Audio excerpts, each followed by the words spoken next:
Assalamu alaikum hormatly watandaşlar. Bugün 2024-nji ýylyň 7 apreli. Bugün bütün dünýä saglygy goraýyş güni, ýagny saglyk güni. Bayramymyz bilen çyn ýürekden gutlaýar. Saglyk gününde size saglyk arzu edip gepleşigimize başlaýys. Adynyň bilişiňiz ýaly bugünkü temamyz saglyk wagtynda. Saglyk barada aýdlandy Türkmenistanda, ýagny medisina işgärleri medisina ulgamynda nähili işler amala aşyrylýar. O nähili tagallalar edilýär, halk üçin nähili aladalar bildirilýär. Hatda häzirki ýaly şundan 20 ýyl ozal bir medisinsk учреждение, umuman medisina edarasynyň girilgesinde medisina işgärleri näsaglary özleri gözläp tapmalydyr diýen ýazgy asylgy durdy. Endi şu ýazgy bilen hakyky realny durmuşda dengellemiş o. Yazığı bilen bolup geçen zatlar. Şo barada pikir alışmany maslahat bildik. Söz gezegine Nur Muhammed ağa berýäs. Nur Muhammed ağa Türkmenistanda medisina ulgamynyň işleşi barada näme bilýäňiz? Umuman medisina babatynda nähili düşünjeleriniz bar, aýdyp berseňiz. Men umumy ýanky Ýewropadaky medisinaň nähili halk üçin etýän hyzmatyny aýtjak bolýan. Näme üçin diýseniz, Türkmenistana deňeşdirer ýaly, türkmen halky biler ýaly.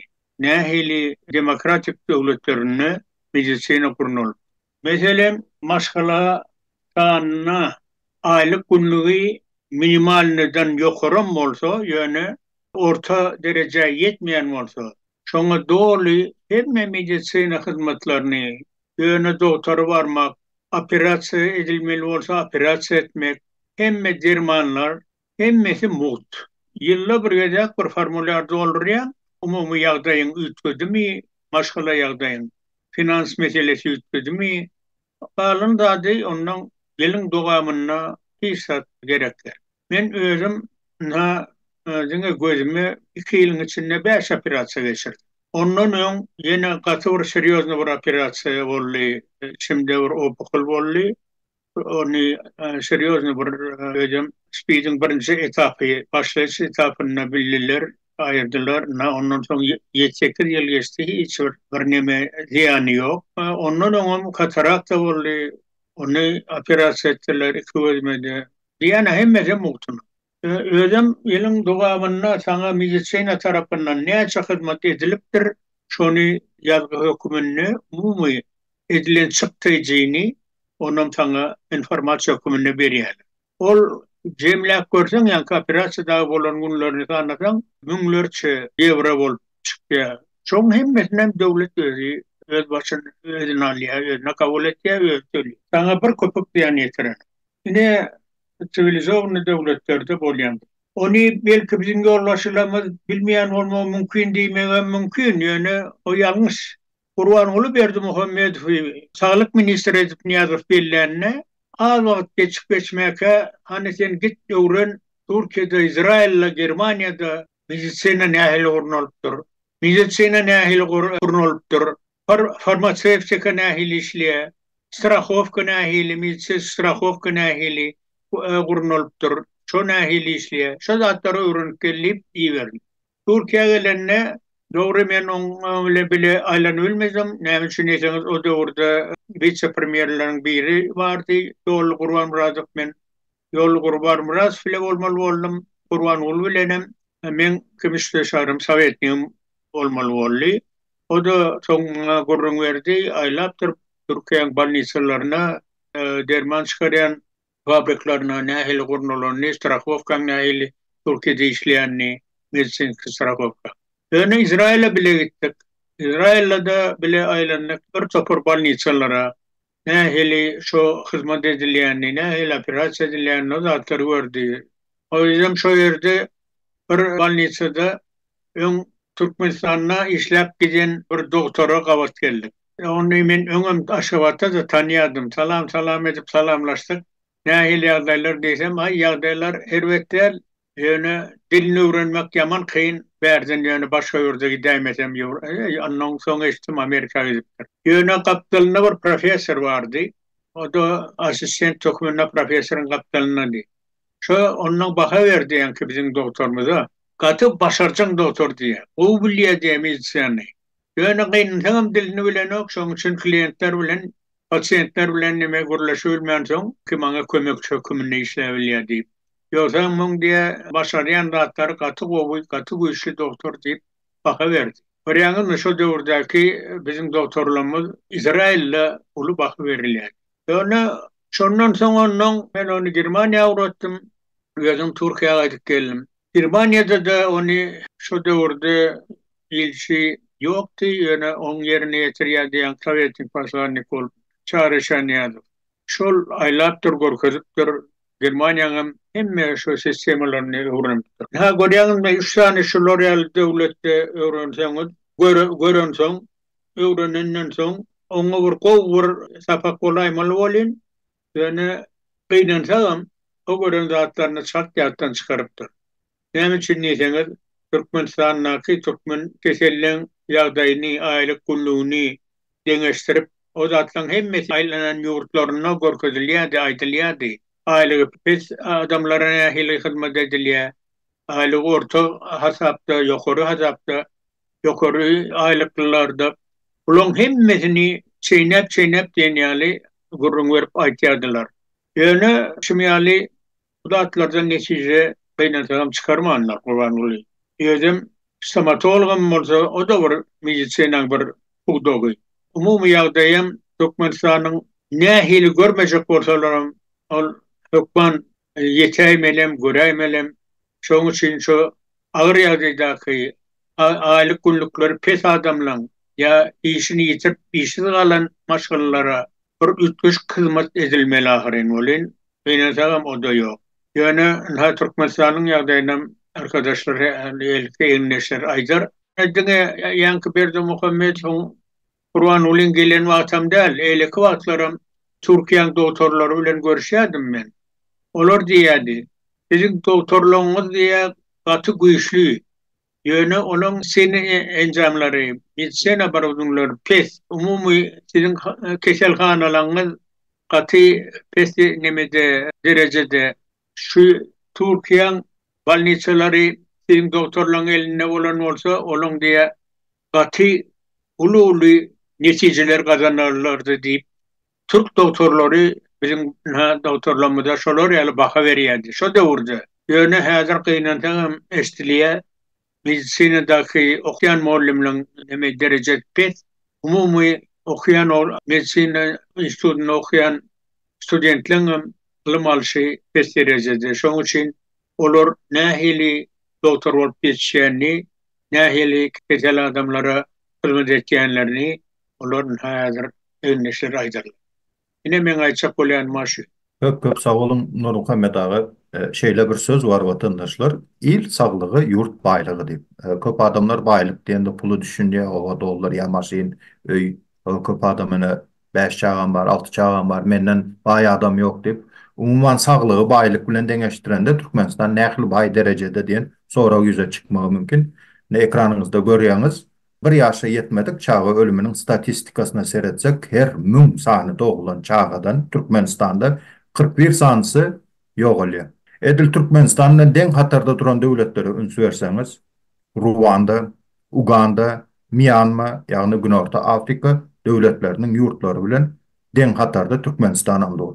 O döwletlerde hakykatdan açlyk, susuzluk, medisina nemeleri pes. Türkmenistan hakykatdan şo derejede baý bolsa, mutaýda sözüň bitdigi diýen ýer diýip bilersiz. Komşu Özbekistan döwleti şolan postsovetski respublika, ýagny SSR-iň düzümünden çykan döwlet.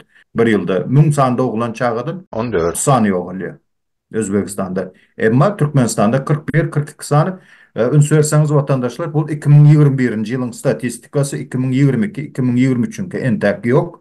2021-nji ýylda Türkmenistanyň prezidenti Gurbanuly Berdimuhamedowdy. Nur Muhammed agaň bellep geçişýäli özü medisina bilimli bolup, ýene Türkmenistanyň statistikasy şeýle derejede çyksa, aýtmana söz ýok. Adamlar şu balnitadan hiç il derek ýok gelýär. Hiç kim bilen normal gurlaşanok. Ana çağa yaraman geldi. Doğrudan götürüp getirildi. Hiç kim tereden ağam, hiç de salgam beren aklar. Näme gurýaňyz bular ýal balnita adama teretmejek bolsaňyz, işini de etmejek bolsaňyz. Söz gezegen Ahmet ağa beren. Ahmet ağa dinleýäs, aýda berin. Nem diyecektim. Türkmenistan'da doktorların şu medisina işçilerin derecesi pes ýagdaýda. statistika görkeze aydışınyalı. Şu an bir neçe mesele değilsek, gürleşsek, vacip bir meseleler var. Misal için, Türkmenistan'a baranımızda bir zada ünsümüz çektik. Doğulan çağaların köpüsü çiripnoid davleniya bilen doğuluyor. Köpüsü. Son liçeniye yatırılıyor. Havarınız var olsa bilemok şu Türkmenabat'ta şöyle köpüsü. Gürleşeceğiz. Köpüsünün çağası çiripnoid davleniya. Ne için? Ondan sonra şöyle bir mesele var. Misal için adam keser. Şunu halas edip bilmeyeceğini bilip durup karındaşlardan pul çekerler. Biliyorsunuz Türkmenistan'da strahovka var yok sen para vermesen şu cüğüne pul koymasan cüğüsüne hiç kim seyretmeyer. Strahovkan bolsun bolmasın. Böyle palatadan verirler yatırarlar hem yine seyreden adam olmaz. Seyretseler hem isleksiz seyrederler. Şunun için bütün karındaşlar biliyor. Bütün adamlar biliyor Türkmenistan'da.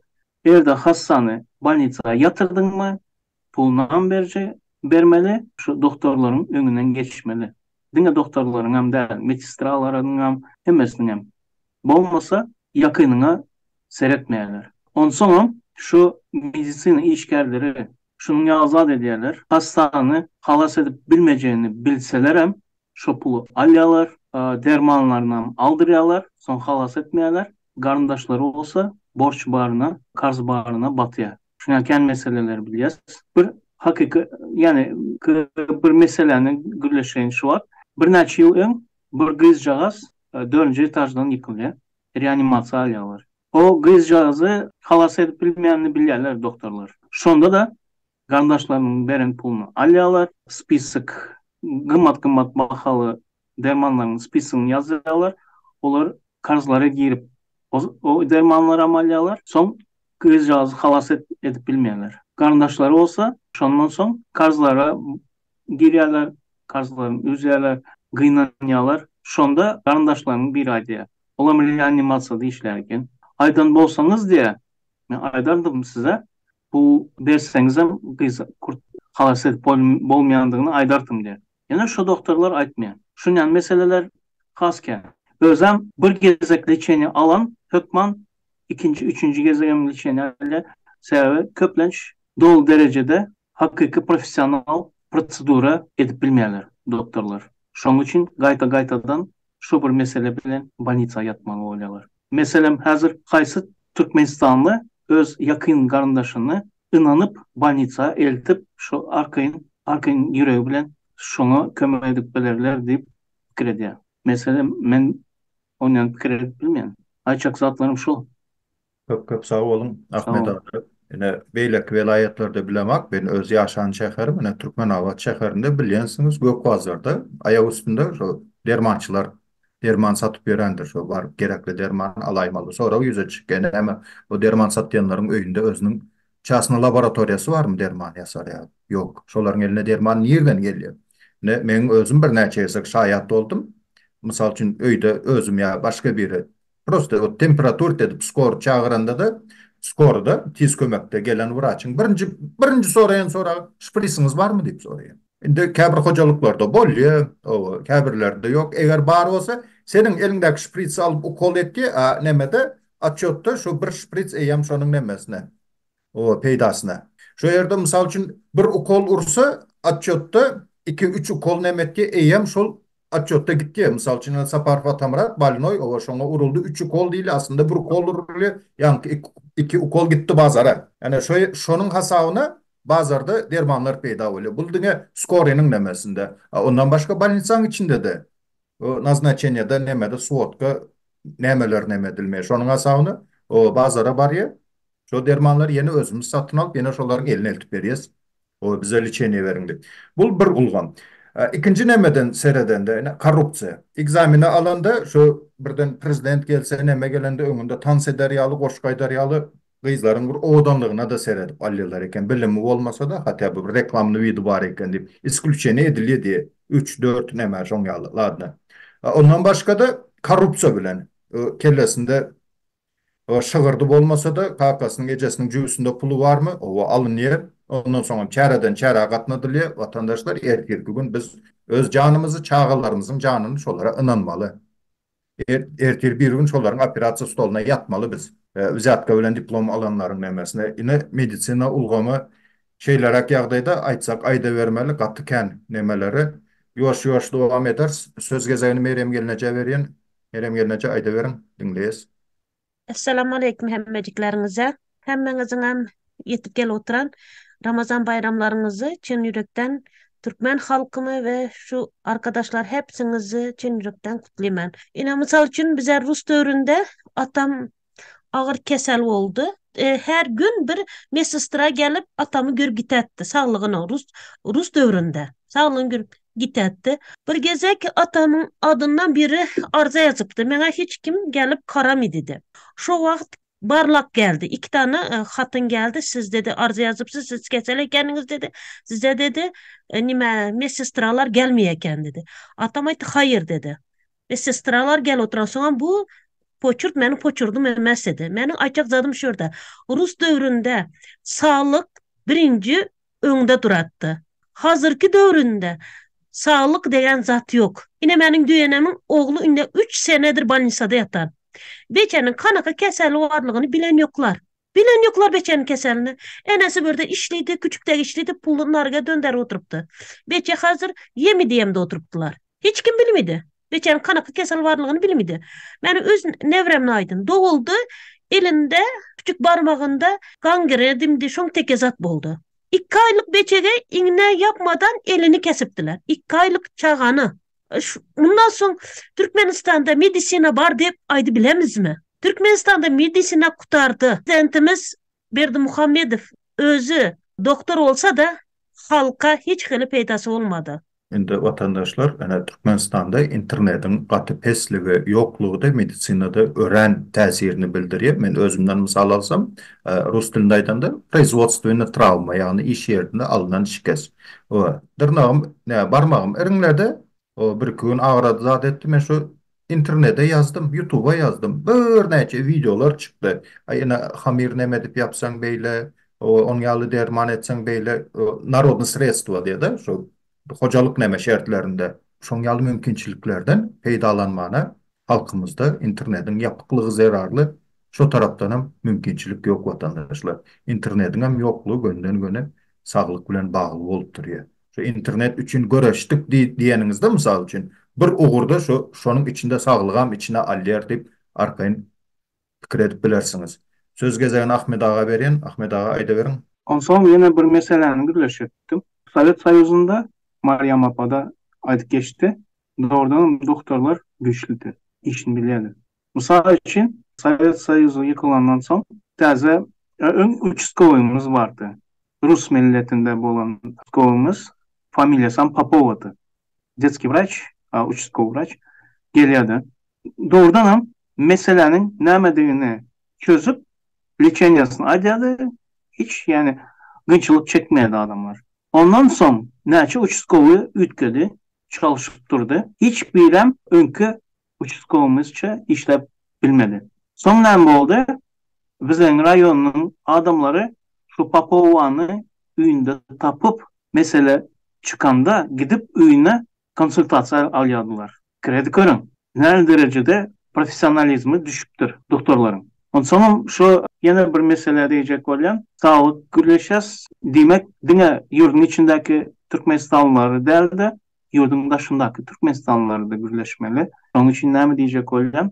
Türkiýede köp Türkmenistanlylaryň köpüsi illegal. Illegal bolsa doktora da ýüz tutup bilen okuplar. Birinciden registrasiýa edip bilmeýänler, dokumentlary edili bolmadygy üçin. İkinciden hem şöyle barsam tutulan diýip gorkulan barmaýarlar Türkmenistanlılar. Barmaýar doktorun ýanyna. Medisinski учреждениялары barp bilen. Son şu ýöneki keseller хронический kesellik geçikdi. Şoň ýan gynçylyklar bilen sezebar bolýarlar türkmenler. Şonu aýtjatdym. Köp sağ olun Ahmet ağa ştaýda men kıskaça Türkmenistanyň gümrük gullugynyň medisina bilen baglanyşyny bir iki sözde aýdyp geçmekçi. O öňrek 3-4 ýyl boldy video gördüm. Ýagny Russiýanyň serkedinde bolan hadise bir 4-5 kamaz çağa oyuncagyny ýakýarlar. Yumşak rezin oyuncak çağa berilse kiçicik çağa agzyna salmany gowy berýär. tapan zadında, entek bir yaşına yetmedik, bir yaşından geçen çağlar. Yankı rizinin düzümündeki kimiki serişteler çağanın aşkazanında yara emele getirip biliyor. Yani aytacak bolcağım şu rost standart, şonu analiz edip proba alıp nähili kimически nemeler var, reaksiyalar var, nemeler var, çağa nähili ziyanlılığını anıklap şu harit giranak yurdun içine deyip maşinen düşürüp gönüş otayda yakyalar edir şu serkedin kapısında. Emma Türkmenistan'da şol zatlara gözökçülük edilen hak vatandaşlar. Yani gümrük kulluğunun sağlıklı bağlanışıklı şeyle yerleri var vatandaşlar eğer kelle işletsek. Söz gezegini Alişer'e verin. Alişer Aydever dinleyiz. Салам алейкум эмеңизе. Здравоохранение дегенде ноль. Просто gittikçe aşağı düşüp baroduran. Давайте al göreli birinci очередь bizlerin güçlü mediklerin Türkmenistan'dan çıkıp айтması. Турция, Россия. На данный момент Россияда именно медицинский образованиялы адамlar на вес золота. Эммеси шотай по приглашению gidiyor tuttular. И Шумялда gidiyor tuttular da. Gaço tuttular da. Это birinci очередь. Medicina, medikler polnu Türkmenistan'ı terk ediyor. İkinciden studentlarımız medicinskini Türkmenistan'ın içinde okumak için ziyadka beri okudular. И в результате elimize nime geledi? Просто 4 yıl просто vaktini ötüren okumayan student buladı. Ne için? Потому что ben pulunu verdim, диплому verdiler. Это во-вторых. И когда adamlar обычный палата, VIP палата, средний палата, onu больнойлар izne gelen ухаживающийlar satın alıp yerleştiren bolsa, koykasına töleyen bolsa, her bir operasyasına взятка berip kör içege dediler. Apenditsit boldu. Menin yakınım 1,5 milyon pul verdim. Bolmasa içeri almadı. Men şona lichni svidi kör içege minut, sekund bellisi yok. Yarıldı içinde ölü biledi. Ama men gittim şu взятканы getirip beren son operasiya aldı. Neçen bir ezek svidetil boldu. Men 3 çağım şotayda kesel boldu. Her baranımda назначениесі için men определенный summa pul berettim. Bolmasa назначение yazan yoklar. Garaj dediler. Karaş dediler. Ne Türkmenistan'ın medisinası. Çünkü gün hiç kanaka raddomlar, operatsiyalarda bir alınıp oturan statistika yok. Eğer de şu statistikanı bir yerde edli oturan bolsa çıkarıp görkesse Türkmen halkına это страшно boladı bara. Это вообще, это геноцид будет. Это полный провал. Ben вот так считаю. Çünkü gün özü aldılar bir giden aparatura, bir giden taza encamları aldılar. İşletmeye zat yok. Kualifikasiyası yeten adam yok. Bilen, düşünen adam yok. Понимаете? И все. Bütün Türkmenistan'ın медицинасы это показуха. Это показуха, чтобы bütün dünyanın gözüne çeye sepip biz medicina üstürüyez. Yok kalmadı hiç kim. Yok kalmadı hiç kim. Şunun için ben еще раз повторяю. Şu gidişine gitse Türkmenistan ne знаю. Allah erte büyürüğüne mazadın açıklana denmezat. Adamların şörüne geldi Türkmenistan'ın içinde. Spasiba. Atı doğru ayten Alişer şörde senin sözlerine eşitip bir zat yadıma düştü. Türkmenistan'ın halk artisti şu medisinanın ösüşü var da bir yumur görünüşünde Cerendur diye bir söz aydı geçipti. Dışarı yurttan satın alınan medisina encamların kovuluğu için hassa kıyınalman can verdi deyipti. Yani şu derece geldik hakikatlerim. Şimdi vatandaşlar, men Darganat etrafında kendi işledim. Şu tayda tanışlarım vardı, katnaşan oğlanlarım vardı. Darganatı rayonunun gaz ocak şehir 120 kilometre bir etraf. Şu Darganatadan gaz ocağı çeli ortada bir neçe ovalar var. Yani Qarayığır deydi, Çarvadar deydi. Şu Darganatadan hasaplasanım, gaz ocaktan hasaplasanım da 60 kilometre edil ortalıkta yerleşen ova var. Şimdi ilçilik bolup bile Radoma yetiştirmeli. Nämşetkeler eken 15 gün, 20 gün ömünden eltip balnisada yatırıyorlar. Sebebi yol yok, yolun suluru var. Yetiştirip bolmaya birden azası tuttu.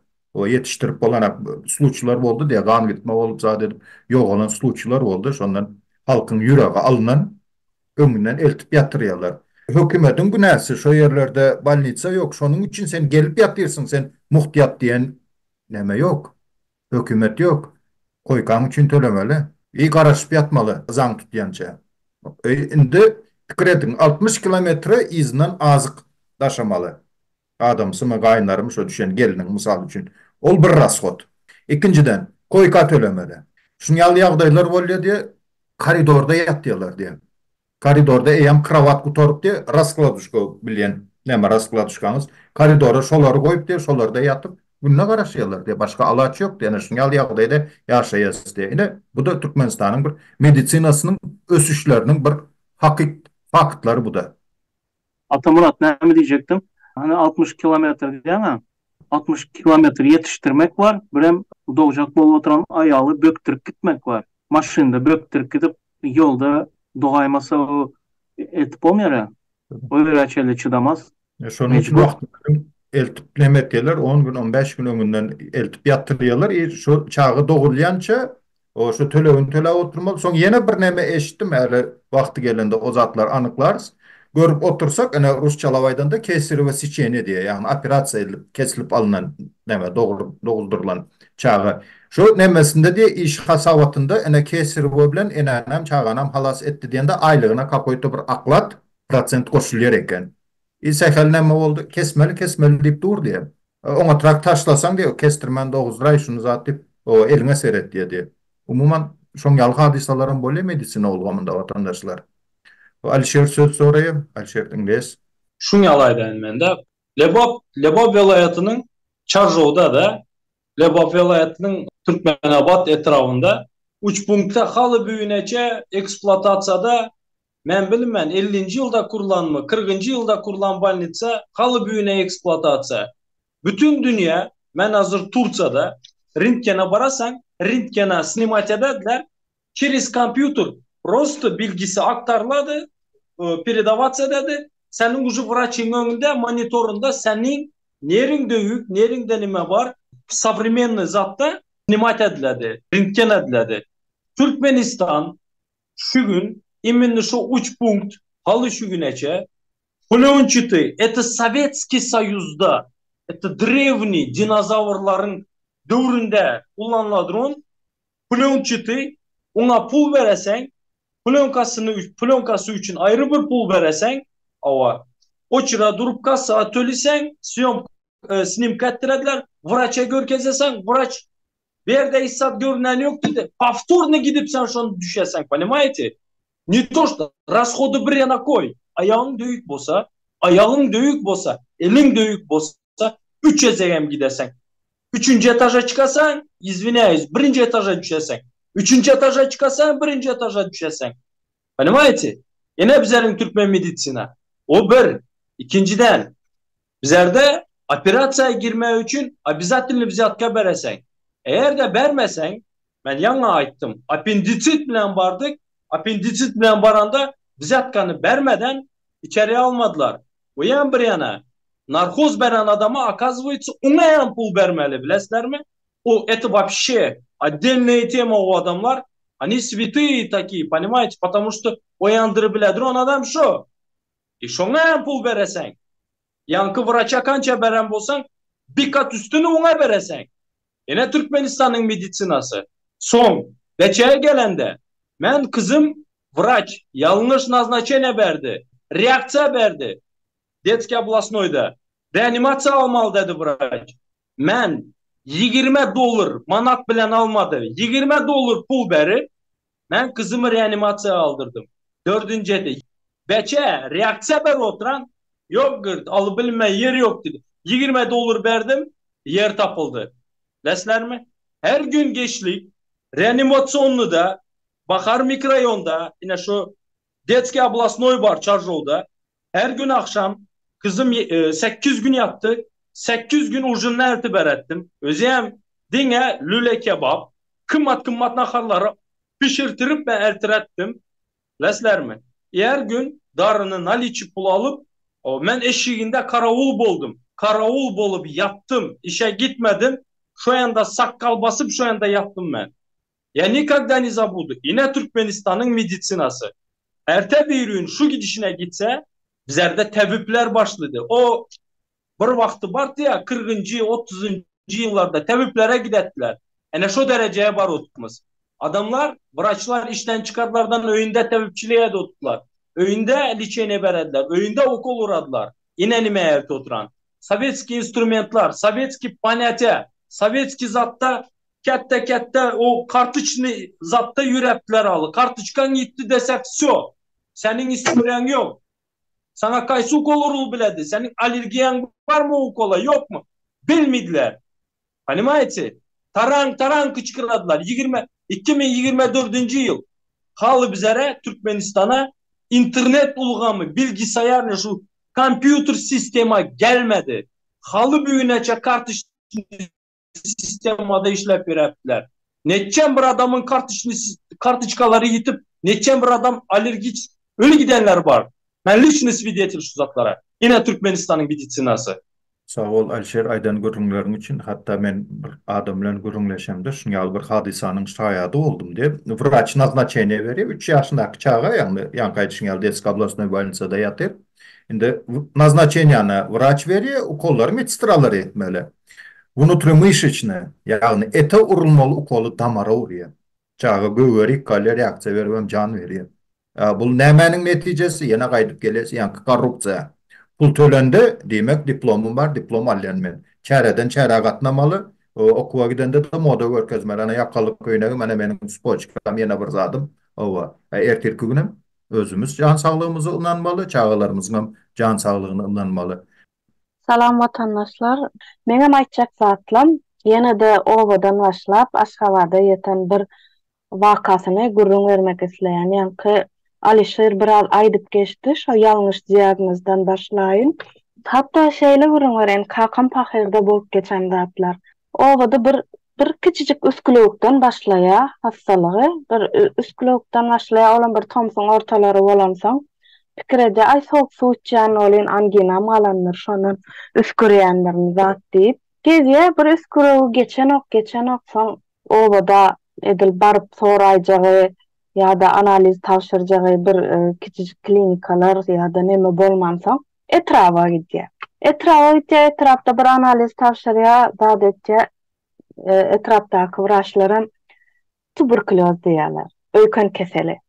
Sen doğan şonun üçün öskürýän. Muňa öýkön keselinden dermanlar ýazýarlar. Kakam pahyram ýene-de bunu içip başlaýar dermanlaryny içýär adetde bir 15 gün geçýär bu üskülük geçen ok. Bizim şäherde işleýär o wagt. Men bilen bir erkek doğanym şäherde işläp ýördi. Ondan kakam pahyram etmene şuňaly dermanlarym hiç kömek eden ok bolýan nämesem diýdi. Onu derrew taksam minip Aşgabatda geldim.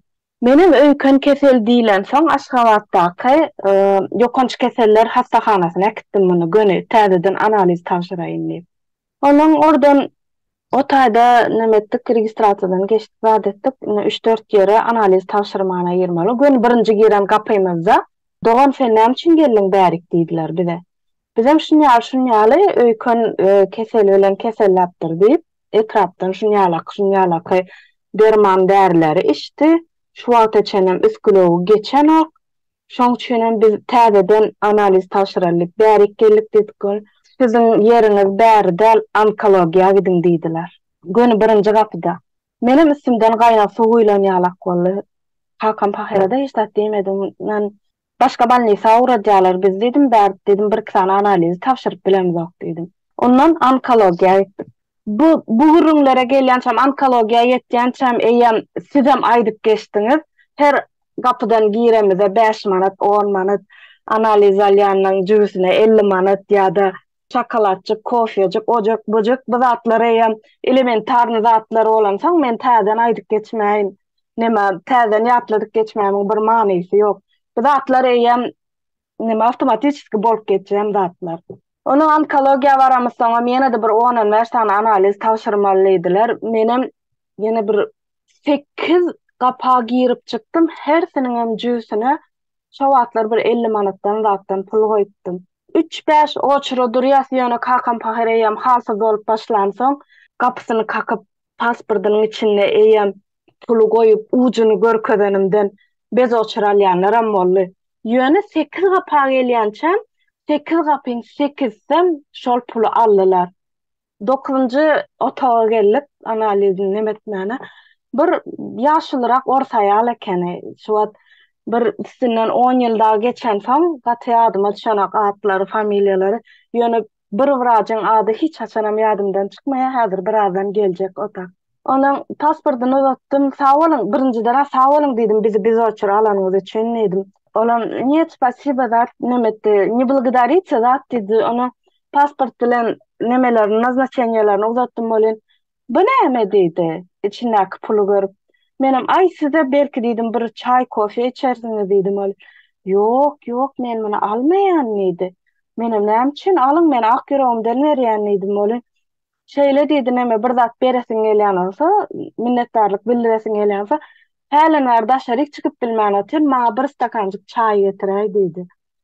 Indi ýene de ondan soňam dowam etdi bu 15 gapa, 15 otağa analize giräs çykyp. Şu 15 wraçyň içinden ýekije aýal para almady. Onu bilýäňizmi? Ondan soň analizler çykdy, buny balnisaga ýatyrmalydylar. Onkologiya tarapdan ol öýken keselem däl ekeni. Metastazaň 4-nji derejesi gaty ilerläpdir. Elbetde bizim ýagdaýymyz kyn. Gaty настроениýamyz ýok. Kakam pahyr ýatyrmaly bolduk. 9-njy etaj neme ýatylýan palatalaryň nemesi onkologiya, täze onkologiyada. Otak bardyk. Otayda da Murat familiýasy ýadyma düşenok. Zawadileniya ekeni, ýani şol addyelyň onkologiya ýatyş addyelynyň orunmasary bolýar. Hemem leçişi wraçy. Bardyk sagadan bir 3 töwerekdimi näme bol. Bugüne ýatyş wagt geçdi, ertir getiriň diýär. Kakam pahyr titrep, eýem askyndan gaçyp hiç el aýakda durup bilenok. Bugün ýatyş wagt geçdi, ertir getiriň diýdi ol. O ertir näde getirel, biz özümiz owadan geldik. Adamyň ýagdaýy arwat, erwet siz kabul ýeri ýok şu wagt, men näde kabul edeýin diýdi. Ýene de bir nemetdik, nämesek zat Türkan oglanjygym biraz menden nemerak boldy denim. Häzir garaşyň hannetdi. Aýdyşyňyz ýaly alışyr gowurun berýäni gitdi. Jüsüne biraz nemesini beren soň derew ylgaşlap bara hyzmat etmäne başladylar ondan. Palata da bar ekeni, boş ýere bar ekeni, gün 5-6 saat 5-6 töwerekde eýem neme hassamyzy ýatyrdyk hassahanada. Ýöne iş otaýda gutarmady. Ol başlanyjy ekeni asyl. Muňa ýene de elimize bir giden spisak berdiler. Gerek dermanlar, ukollar, aýdyrşy şpritsma, pahtasyna çenli getirmeli. Iyicek işyegi, 3-5 grada ýene oklap bolýar. Iň merkezi şu taýdaky nemeler içim ýuýan gelnejeler, için arasalayan aýallaram eline 5 manat vermesem yatan palataň arasalamayan ekenler. Şoň ýaly hemme zat ýokary derejede paraxorlyga ýatypdyr. Gaty ýokary derejede. Bir ädimde söylemenler. Bir gün şu ilkinji beren neme paramyz bilene gowudjan ýalak boldy, bir ukol urýanlarym, giýje seredýänlerim. Eýem 2-3 gün geçen soň awyn tawyny bilip başladyk. Eýem gapydan ýerenin gönjüsine pul beräýmeliken özüňe seretdirjek bolsam. Onuň kakam pahyr bir hepde ýaly ýatdy. Biram neme Ahmet aýdyk geçdi. Öljegini bilse de aýtmaýan ekenler. Şu insan iňňäňi çenli aljak bolup elinden aýtmaýan ekenler. Biznesda hassalaň üstüne biznes edýärler, wraçlar. Şey diýäýmeli. Ondan soň bir hepde zat geçdi bolan, aýny diýdi, jigim diýdi. Bilen 5-nji gün, 6-njy gün pul bermedik jüsüne şu zawadileniň. Jigim diýdi, ben bugün diýdi çykarjak kakaňyz diýdi, ýagdaýy gowy etden. Indi diýdi, öňüňizde daýyn diýdi. Bizem elbetde gowlaşýanlar da doktor bolýar, o bizden gowulýanlar da diýip çykardyk, bir 12 töwerek öýe getirdik bolyn. Bir 4-5 saat ýatdy, turan soň öýde saklap bilmedik. Biraja jaň etdik ýene de. Bize öýde saklap bilemizok, ýagdaýy agyr. Getiräýmesek boljak, gel gaýrat ediň, bize kömek ediň diýsek. Ay şu wada ýene de ýer ýok. Şowrda adam öwrendir. Şu wada ýer ýok, ertir ýerden getiräýmeseňiz. Ay onuň bizem diýdik, "Yo, arkaýyn oğlum, biz siziň gadryňyzy bilersidik. Şu wat ýer bar bolsa, şu wat getireliydik" şeýdi. Biram insan güni ýazmaşy, ogundan soňam ýene 2-3 gün saklap bildik kakamyzy. Şo 3 gün zat geçen soň 3-nji güni ejem geldi ýanymyza bolan. Bir bizem jigim bilen bir daşaryk gerek zatlamyzy alaly diýip çykýança kakam pahyr gaty erwet bolupdyr ýagdaýy. Olen doktor gelýärmişin ýüzüne serit gidýärmişin, gelýärmişin ýüzüne serit gidýärmişin. Ejeme bilen ok bu zatlardan habary ýok. Bizem daşarda. Biz gelýänçä adamy şo agyrysyny çekip durar ýaly edip ýüzüne serit gidýärmişin doktor. Onuň gelemiz soň seretdi kakamyzyň ýagdaýy erwet doktora diýdik näme bolam. Ay bir neme dize pam urmaly bolýan niýe getirtmeli bir ýerden niýe bahajygy wa. Öljek bolup oturan adamdan hem şey diýip boljak. Ay urmaly bolsa berersiz. Näme üçin diýip adam köseýäňiz diýdi. Ondan soň birazajyk köşeşdi, ukollar soň bir 10 günler balnisada ýatyrga terwet ýagdaýy agyrlaşdy. Başga bir wrach gelip diýdi, "Äkdäň" diýdi, "Nemäňiz kakaňyz" diýdi. Ýaman ýagdaýy agyr, biziň hem inni edip biljek zadymyz ýok bärde diýdi. Hem siz kösenýäňiz diýdi, hem adamy köseýäňiz diýdi. Ýöne kakam pahyryň özüm inni meni öýäkdäň diýeni üçin bize doktorlara bil baglamadykdan nä satyn almalan bolsa biz şo taýda tutjak bolduk. Şoň üçin hem öýümize gitdik. Şo derejede ene aşawa neme Türkmenistanda hastahanalarda bolup geçen korrupsiýa gaty ýokary derejede. Adam pahyram nämesin insan kusyny berip öz hastasyny bir nemede bolsa birazajyk neme çek bolýardy, hara isleýär doktorlardan. Onuň bir etrap bir owa gözeňize getirin, owada doktor ýok hiç ýylaki. Bir etrapda 4-5 tane doktor bar. Owada hastahana gurupdyrlar bir 4-5 ýyllykda täze. Doğumhana hastahana dediler. Sağa doğrulayan hastahana gurupdurlar. Bilmedim 200 adamlık mı näme. 2 ýyllap açylman durupdur. Sebäbi içine işlemene adam tapmandyrlar. Häzirem tapmandyrlar. Häzirem hepde de bir gezek etrapdan oba gelip doktor neme diýärmişin owaň göreli aýallaryny barlak diýärmişin. Oçura durýarmışyndar şo. Indi hepden plan jüni gelýärmişin. Şoňa bir barıp görnük gaýdalyp uçoda da şey diýip durýarmışyndar owalarda. Şon ýalaky ýagdaýlar. Menem şuny hökmany ýagdaýda gurrun beresim geldi. Sebäbi gaty erwet ýagdaýdy şol kän wagt ýadymdan çykmady. Hiç saçanam ýadymdan çykmaýa. Ýöne şol adam zawajlyny pul bermesen ýeri ýok, pul bermesen ukol ýok, derman ýok. Derman getirsen sereden oklar, gelen oklar, iňärkisi palataňy süpüren oklar, ajalyň çalşan oklar, garal şo derece Türkmenistan'da. Şu adam ütken dat bardır öýdemok. O wagta bir 10 ýyl mundan ozala birazajyk kadr bardy. Inne olaram galandyr öýdip pikir edemok mene. Minnetdar diňläňiz üçin. Gaty dogry aýtýaňyz, Bahargül gelenejende kadr meselesinde men şeýle aýdyp biljek zatlarym bar. Toşna, anyk diagnoz koyup bilýän lukmanlar gaty az. Ondan beterem operasiýany kirurg etmeli bolsa, anesteziya, ýagny narkoz bermeli anesteziolog. Şol uğurda da işini bilýän hünärmenler gaty az. Indi bärde edilen oýun nähili? Şu ýüregiň uruşuna, ganyň basışyna göre näçe millikub narkoz bermeli bolsa, şo ýerde ýanky düşmýäli pula diplom alanlar, urýalar ýanky nämeni çakjany boýunça adam operasiýadan çykmaýar. Şol eýam şo ýerde doktoryň jenaýaty şol aslında. Ýöne näme diýerler? İşsat edip bilmedik, ha näme boldu? Çözüp biljek bahany giç getiripsiňiz diýe.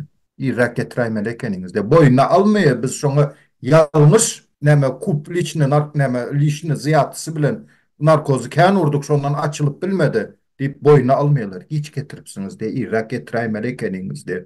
Indi näme de bolsa hotsaryny ýitiren adam indi bir gahary gelip zat edip men sud ekspertizadan komissiya düzjek, derin etjek, anyklatjak diýse bir ýaşlylardan biri takam kesellep näçe azap gördü. Ölenden soňam sen muny keskiletjekmi, bölekletjekmi? Oy Hudaydan gelendir, o maňlaýymyza ýazylandyr, ýene nämedir dip, ýankyny jaýlamagyň uguruna çyk geler. Bu da bir türkmençiligiň bir nemetgen ýeri, kelte gaýtýan ýerlere. Umuman ýanky düşmýaly iň ýörgünli bahanasy geç getiripsiňiz. Irak getirýär ekeniňiz ýetişýärdik. Şeýdip öz-özüne aklaýarlar.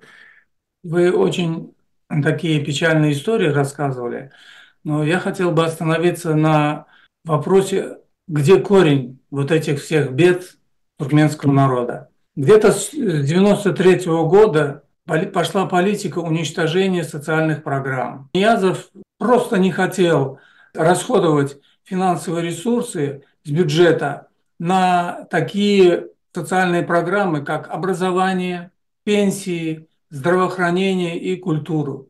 Нурмухамед Чарыч знает, в 2005 году на Радио Свобода делали программу, как раз тогда вышло постановление Ниязова о пенсионной реформе, где он четко сказал, что не будет платить пенсии.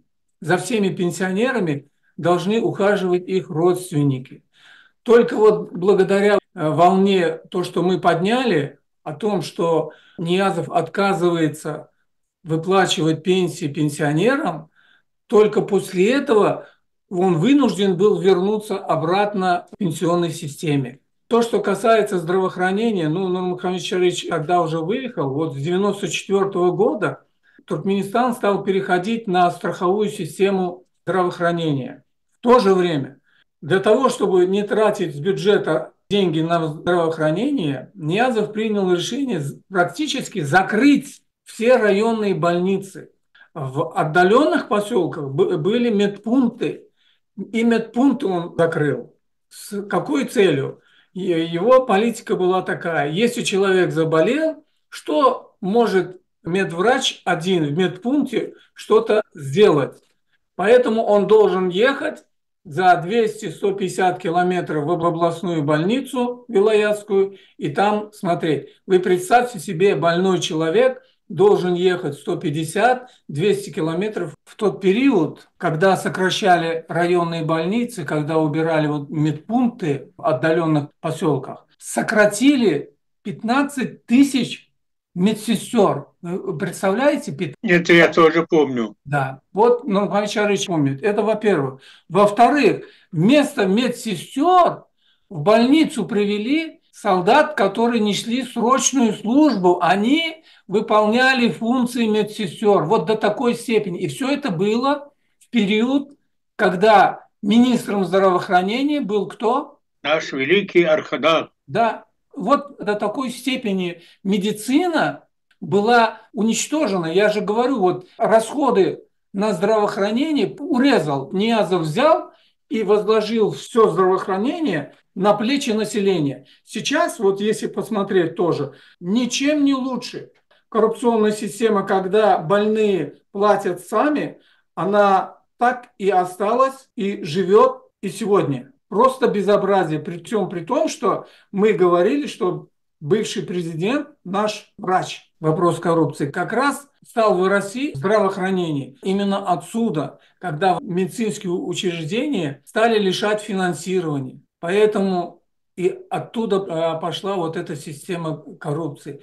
Ниязов просто урезал финансирование медицинских учреждений, и врачам в коем случае не хочу, как сказать, отбелять врачей, но система была построена именно таким образом, чтобы не государство заботилось о здоровье людей, люди сами искали средства для того, чтобы себя лечить своих родственников. Практически врачи были поставлены в такие условия, что они вынуждены были брать взятки. Но опять-таки я говорю, я ни в коем случае не отбеляю врачей. Niyaz dövründe yine obalarda poliklinikalar yapıldı. Yani Aydışınız yalı. До сих пор çünkü gün al yapıp var bolsayam vraçı tapmasan. Var yerinde var olsayam öyündedir. İli başka bir yerdedir. Ne tutam? Врачей нету. Или же медбрата yok. И Aydışınız ki любой, sende аппендицит, bir yerin döküldü, tol kurdu, любой situasiyada sen gitmeli bolasan za 150 kilometrов obalarda. Скоро gelmedi obada. Скоро yok. Yok абсолютно. Ты должен выживать. И это впрямую hükmedin, как бы, чтобы грубо не было, да, бепарвайлығы, неответственности и еще yok halk bilen. Это показывает, это в первую очередь. Во-вторых, çünkü gün bizlerin öğlenen yiğitlerimiz, durmuş kuran adamlar, çünkü gün bizlerin kim alışıyor? Akuşer ginekologların zadında, plenında. Почему? Потому что gövreli varsa ayalı, eltedi, eltenden son başladı prosedura yankı giyovu sağma dediler ona çarjolda. Sağadılar giyovu. Osu yok, busu yok, o gerek, bu gerek. Sağadılar. Несмотря onun yağdayına tapı bile mi, nime boladı, getiri bile mi, pulu var mı, yok mu, köçede yaşap rem, ne interesuет. И çünkü gün iminle rajda, Türkmenistan hükmedi 7 milyon halkımız var dedi. Никогда в жизни yok, потому что bizlerin медицинамız полный коррумпированный. Yaşlarımız, yaş gelinler dolma bağışlarsınız da köpelişesi gelmedi. Ava şundaydı alı. Потому что bilediler. Ava. Turciyada garındaşkomun bolmasa поддержкаң роддом проблема. Роддомда seni sağadılar. Понимаете? До последнего sonki tursuna çaladılar. Ava. Hatta ben lichni özüm içeri girende, roddomun içine girende, уборщицасınaça 5 manat 10 manat kıstıran adam ben. Bir men emes. Şöyle hemen şu Türkmen bolsa girende уборщицасınaça kıstırasan. Bolmasa içeriye koymadılar seni. Bolmasa beçeni vermediler. Понимаете? Это терроризм. Это в первую очередь. Это во-вторых. В-третьих, в целом alanda опять-таки статистика yok. Это очень страшно и очень ужасно. И çünkü gün Türkmenistan'da, bir toku Türkmenistan'da полицейскийлер bilen mediklar именно yeneyem uç punktu alamanda, потому что областной больница şu. Adam eline düğü gelseyem, vraç звонит ededi, gelediler. Şu adam öyünde yıkılıp dögen bosayam, elini ayağını dögen bosayam. Şunu tutup alı gidip şu yanda surada düşüren adamı просто işkence edediler, просто мучить edediler. Несмотря на его состояние, понимаете? Adamı допрос edediler. Любой ситуация, kaşın çapılsın, yıkıl, öyünde buldu, setilin devini pikildin mi, tapavudu yok. Seni gelip допрос edediler. Eğer de хочешь отвязаться, просто canıma değdinizler desen, 10 manat pulunu veresen, ne şu politseyskilere, 10 manat ili vraça veresen, ova, gayret et. 10 manat veresen ha vraça, gayret et şu politseyski gelmesin desen, yine 10 manat ver, bu 10 manat benki, bu 10 manat onunki bolad dedi. Yine Türkmenistan'ın medicinası. Yine. И вот это все, hemmesini в совокупности alanında просто-напросто стыд и позор. Это bilmem. Çukura gidi oturan Türkmenistan'ı все. No. Şunu yapmaydı öğretmeli. Var yaxşı adamlar. Var yaxşı vraçlar vardı. No ular köpüsü Türkmenistan'a koyu gitti. Köpüsü karradı. Köpüsü hem tevip oldu. Öyünde dedi. Вот и все. Hemmesinin hakkını yemme. Hemmesi emez. Var. Но их очень мало. 100%, где-то 15%, 10%. Потому что menem 3 beçemi şu yanda ketteldirdim. Özümem şu yanda önü östüm. Ama просто başımdan geçen zatları gördüm. Процентов соотношения 15%. Это максимум. Спасибо. Ben şunu bir vakana aydıp bereyim. Etrap radomlarında bolup geçen vaka umuman vraçın diye ağız kapa diye. Yani moral taraftan vraç bolup şonyalı kemsit diye. Bu hadise haçan açılı devam etti. Bir gelin şonyalı radoma düşüyor. Bunun karındaşı prokuror oluyor. Radomdan çıkandan sonra bana şunyal sözler ayttı. Deyip son yankını işten kovuyorlar. Yankı prokurorun karındaşı. Onun manglayında şahı vardı, adata adamlar neme, onun nemesini dinlemeli mi? Şunyal hadisalarım bolya Türkmenistan'da vatandaşlar. Gynansak da. Doğru diýen, senin yan kaydam satlan wraçlaryň şo denan maşgalalary kemsetmese, belli bir wagta çenli däl, şu wagta çennem dowam edýär, eşitýär biz eýleden beýleden bu sözleri. Ýene de bir zat, dermanhanalar bar da aýdasym geldi. Dermanhana da ýok oba ýerlerine, etraflarda da bardyr öýdemi. Onsoň men insanky gezek Türkmenistana baramdaky ýagdaý gyýdym ýaramady bolan etrafa gidip derman almalymy kadýana sebäbi owada dermanhana ýok. Onuň jygyma dedim bir derman gerek bolundy. Bir taksi bilen görleşýärmi näme dedi. Ýok o planlar satýar diýdi. Ona hellediň biriniň öýünde derman satylýarmy? Hawa. Olarda ýok bolsa planlarym satýar diýdi. Bizimni bir näçe ýyllar ýok men hiç hileki daşar ýurtda ýaşap hondan näçe bolup geldim diýmek islam ok, ýöne öýde derman satylmak diýmek näme? Biz özümiz daşar ýurda çykmak hak, unuturmy iş üçin ukol etmäni öwrendik sebäbi skor pomoş, doktor zat bolman soň bir kolukmaç ýagdaý bolýar, zat bolýar, biz ukol etmäni öwrendik. Şprit, antibiotik, arkaýy eleker. Hususy dermanhanadyr zat. Hususy dermanhana ýöne litsenziyasy zady ýok, bir açyk kommersiýa bir neme ýalam däl, hani owaň dukany bolar ýa kiçijik bir neme öýleriniň bir otagynyň epişkesini açyp bir zat satýarlar. O ýalak hem de öýüniň gapysyna mehman baran ýalaka baryp plan derman gerek diýsen içki jaýyndan çykaryp getirip berýär eken. Ondan şon ýalak biz ukol etmän zady öwrenik, antibiotikler zat bir internetem ýok ýöne. Ha şular antibiotika, o plan keseline işe neme dipdi, peýda beripdi, bolyn bize de şol peýda berer diýip şo bir zatlary şey dip gaýtalak gelipdir. Biz de şerýerde çykamysoň, çykyp gelemizsoň goňşym ýaramady bolyn. Men sana okul berýärdim bolyn, sen näme medisinany okadyňmy diýipdi maňa. Menem ýok, öz başda öwrendik diýsek, on ýalak bolmaýar dedi.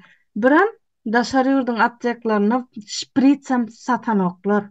Gadagan neme wraçyň resepti bolmasa bizde tuğlama ýöne näme etjekdi adam paher nime etjär bir çykalgasyny tapmaly bolýar şon ýalaky dowam etjär proses.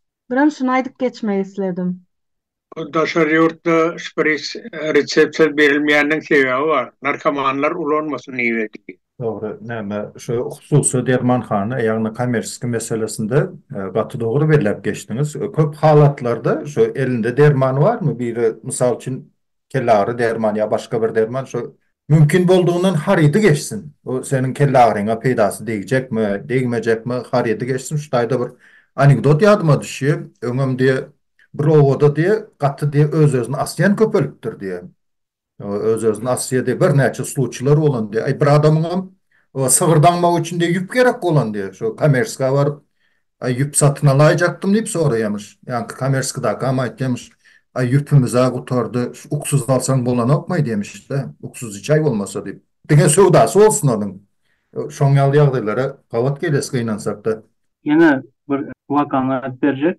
Şu bahar gelince aýdyp beren soň meňem daýzam onkologiya tarapdan keselerdi. Больницага yatırdılar, zatkasından berdiler, dermanlarını aldılar, lечениýasyny aldırdılar. Soň şu lечениýa gutaran soň wraç daýzam bardy da öýüne.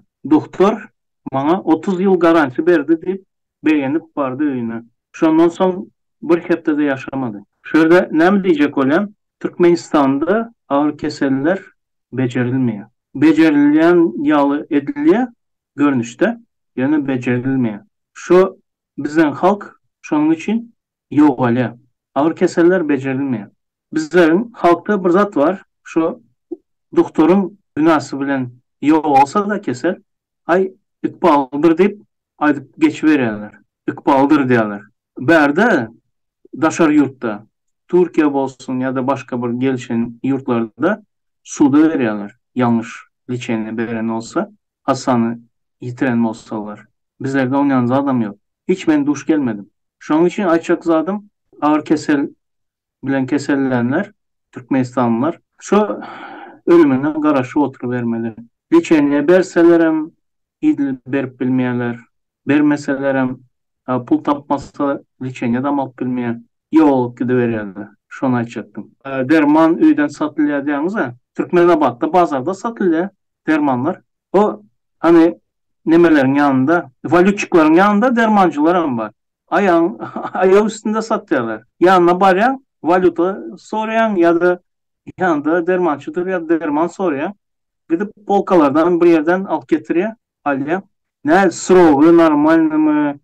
Son ne hranenyalar ne durdu o dermanın hranenya şartları var ha. O zatları seyreden o kalk alyalar bazardakilerden.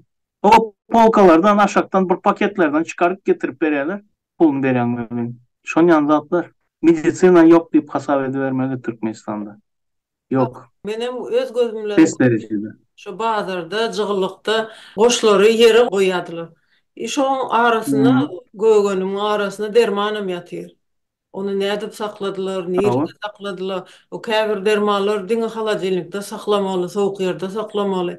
Onuň gigiýena da o zatlar gözeňde tutulana. O wagty gutoran bolsa da kim bilýär ony. O gutoran bolsa kimden sorajagsaň, eger reaksiýa bolsa, näşe ýaly her hili nemeleri var da izlerski diýilýär. Dermanı alyan eline alyan üstünde yazıyor. Хранить в сухом прохладном месте. Yazın ortasında Prilavka'nın içindeki paketten çıkartıp verirler. O kim bilir ne çekip de durandır öyle. Bir gün dursa adam ziyanı var ya. Türkmenistan näme? Ýokary temperatur bolan çok bolýar da onuň. Sebäbi bizim halkymız dermanyň adyndan başga zady alıp eline alıp o kap möhletiniň bardygyny ya da nähili saklanmaly şertlери bamy şonu okumaly seretmeli diýip şonu bilýändirler möýdamok mene özüme bilemokdum 10 ýyl mundan ozan. Şu içindeki instruksiýany sereden aklarym okan. Şu duşna taşlaýaly korobkasy bilen. Ya ol önemesini pozmaklaram mümkin ahrin göreýän. O sırogyny. Sırogyny pozar onuň adam pahiram näme bilmeýänem bilmez, bilýänem görebilmez. Şolong hemmesi nereden problemalar gelýär. Özüňiz bileňiz, her insanyň haky bar öz saglygyna bejermäge, diagnostik etmäge, bilime haky bar. Ýöne gynansak da Türkmenistanda şu hak hukuklar depelenýär. Nähil edilýär? Owadan keselhanalar, aptekalar salynýar.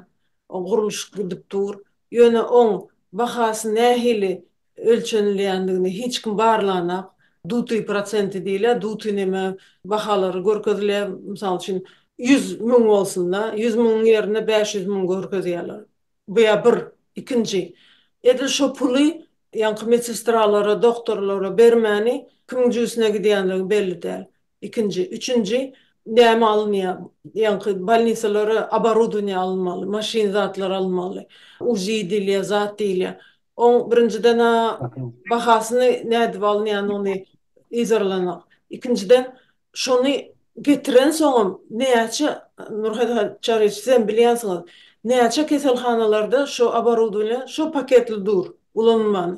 Sebäbi personal, ýanky doktorlar, wraçlar kwalifikasiýasy bolmansa açıgym bilen akly, işledibim bilen akly, okabym bilen akly, şu çykan rezultatyny okabym bilen akly. Ondan bulary howa bizine näme ugry diýäs diýip ilki başta bir kezek daşarýurdana Türkiýe, Indiýa ugratdylar doktorlary. Inni ony soň kestiler. Sebäbi başlygy ugratsa, başlygy islese ugradar diýip şeýdi. Başlygyna degişli boldy şu mesele çözülmegi. Bundan başga doktorluk diplom alynandy. Nähili okulaýanlygyny özüňiz görýäňiz, çäreden çäre. Köplenç soňky nemelerde bir näçe bize maglumat gelende studentler alanna yüzüne keşfisine seredýär. Owadan bolsa şu ýanky paratlary, çäreleri gül bermäge, owadan gyzlar gerek, oglanlar gerek diýip diňe şoňa seredýär. Bilime zat seretmän şeýdi köpsini aldylar. Şeýdibem kadrlaň hili pese düşdi. Indi şu kadrlar balnisalarda, aptekalarda doktor bolup, aptekar bolup işläp, ana ýanky Atamuradyň oglanyň, gyzlaň aýdyn misallary alsaňyz dermanyň nähili urulmagyny bilen aklar. Haýsy derman beýleki derman bilen safpajene bamy ýokmy, bolýan bolanokmy? Men özüm şu gyzym näme kesellänne aptечный bir derman näme urdular damaryndan bir görsek gidip barýa. Nесовместимость bolansa onuň aptekde becerilen derman adamlara köpsüne bolmaýan eken. Olar bolsa şonu derman diýip satýarlar. Ine zordan yetişdik. Naşnaly ýagdaýa getirýär. Bilimsizlik, paraxorluk hem-de dolandırış işi has profesional derejetine edilmese, bu özü ýanky halkyň saglygy, ýurdun baýlygy diýil ýani nola getirilýär.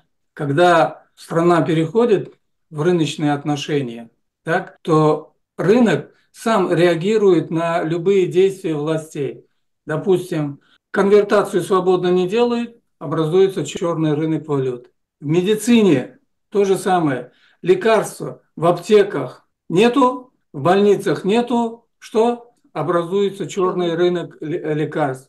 В частности, вот в Ашхабаде, в микрорайоне Мир, было одно здание, возле которого продавались все лекарства. Люди стояли, подъезжаешь туда, спрашиваешь, вот такое лекарство есть? Они говорят, стой здесь, сейчас принесем. И сразу говорят, вот лекарство стоит столько-то, столько. Через 2-3 минуты дают лекарство, забирают деньги. Люди в Ашхабаде уже знали, где находится черный рынок лекарств. Вот так рыночные отношения реагируют на неправильные действия властей. Natynky Хронikaň nemesine bir statya var, şutaýda biriniň öýüne dökellerine halta derman çykypdyr. Kontrabanda lekarstwa diýip Özbekistanyň getirýän akyllar. Bu kulu niresi etti halta derman çıkken olsa. Aptekalar, odan aptekalar kurýarlar. Ýöne iň gerekli dermanlar o aptekalarda yok. Bilgeçleyin şol apteka işgärleri patpolna şu daşarda satýan adamların üstü bilen patpolna satıp Искусственный дефицит. пул кazanıyor. Искусственный дефицит. Черный рынок лекарств, потому что в аптеке нельзя купить лекарства. Вот поэтому и возникает черный рынок, как сказал Anadolu'da. Köp sağ olun Ahmet ağa. Yavaş-yavaştan efirimizi cemleyiz. Şu cemlemezden bir iki sancak tema gysgaça aýdyp geçmekçi. Birincisi koronavirus, ikincisi de Türkmenistanda kalbasyny saýyklar. Koronavirus babatında bilişiňiz ýaly bütün yer yüzünde mövj alıp gaýnap duran döwre Türkmenistanda koronavirus yok, hiç ile naliçe обнаруживаться edilmedi diýip gasabat berilip duruldy. Şol bir wagtyň özünde Türkmenistanda yerleşen Türkiýanyň ilçihanasynda din meseleleri boýunça bir işgäri Türk watandaşy aradan çykyp Türkiýe cesedi uğradyly analizde koronavirus çykdy. Endi ýanky posolstwada işleýän adam näme günüňiň çygıldykda ýetek awazlarda aýlanyp ýöreýem. Yok, kabinetinde yören adam koronavirusa yolugan olsa meydanda yören adam yolukmaz mı? Bu yine bir medisinanın depkidi diyen mi? Yeten depkini o üstünlüğü diyen mi? Umuman özümüz baka verirsiniz. Indi kalbasa cehlar var adı. Sonku dövür bildiğensiniz. Bizim velayetimizde Efesli var. Beylek velayetlarda da vardır. Ben şu yerde işlep çıkan adamla gurrundaşı oldum. Kalbasa yemek men diye. Uğur çöreği soğuk batırıp yerin o kalbasa imerin diye. Näme üçin dip hani kızıklandım men. Sebebi normalne iýmeklik o nemesi bolan güýji bolan ýagny etten diye kalbasa yasamak amatly däl diye. Sebebi o ýerde o stanok satyn alınýar şu awwalky işi diye de işçi işletmeli bir topar neme ýanky nemelerini almalı diye. Priprava tagam berji nemelerini ne pakarmano rusçalap aýdanda.